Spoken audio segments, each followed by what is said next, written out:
تو ایک کویسچن یہ ہوا کہ ایک مسلمان کا غیر مسلم کی قبر کھودنا کیسا ہے؟ دیکھیں اس میں دو صورتیں ہو سکتی ہیں. ایک تو یہ کہ ایک شخص اجرت لے کر یہ کام کرتا ہے، تو اس صورت میں تو گنجائش نکل سکتی ہے، کیونکہ وہ اپنے کام کی اجرت لے رہا ہے، قبر کھود رہا ہے، محنت کر رہا ہے، گڑھا کھودا اس نے. یہ ایسا ہی ہے جیسے گڑھا کھودا ہو، یہ مطلب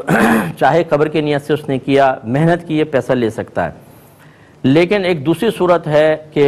ویسے ہی بھائی چارے میں، محبت میں اس نے کھود دی قبر، تو یہ شرعاً صحیح نہیں ہے.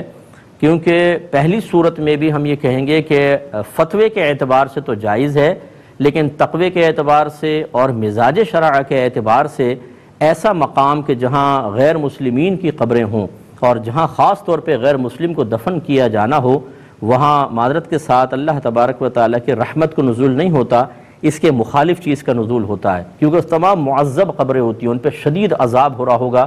جو بھی غیر مسلم مرے گا وہ شدید ترین عذاب میں مبتلا ہوگا، اور اس مقام پر اللہ کی کوئی رحمت نازل نہیں ہوگی، بلکہ عذابات ہوں گے، عذاب کے فرشتے آ رہے ہوں گے، اور ایسے مقام پر جانا یہ شرعاً صحیح نہیں ہے. اسی لیے غیر مسلم کے جنازے میں شرکت کرنا ٹھیک نہیں ہوتا ہے، کیونکہ وہ مقام صحیح نہیں ہوتا. تو وہاں جا کے اب یہ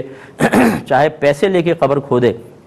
اگرچہ فی نفسی شرعاً جائز ہے، جیسے میں نے کہا کہ اجارہ ہے، وہ پیسے لے کے کر رہا ہے، لیکن نہ جانا بہتر ہے، لیکن بھارت کر سکتا ہے. لیکن ویسی اگر محبت میں جا رہا ہے، مروت میں، اور ویسی قبریں کھود رہا ہے، اس کی شرعاً بالکل اجازت نہیں ہوگی کہ ایسے مقام پر جہاں اللہ تبارک و تعالیٰ، جو اللہ کے غضب کا مقام ہو، اللہ تعالیٰ ناراض ہو ان لوگوں سے اور ان پہ عذاب نازل ہو رہا ہو، وہاں پر محبتوں کے اظہار کرنا اور پھر اس طرح کی تقریب میں شرکت کرنا شرعاً بالکل جائز نہیں ہے.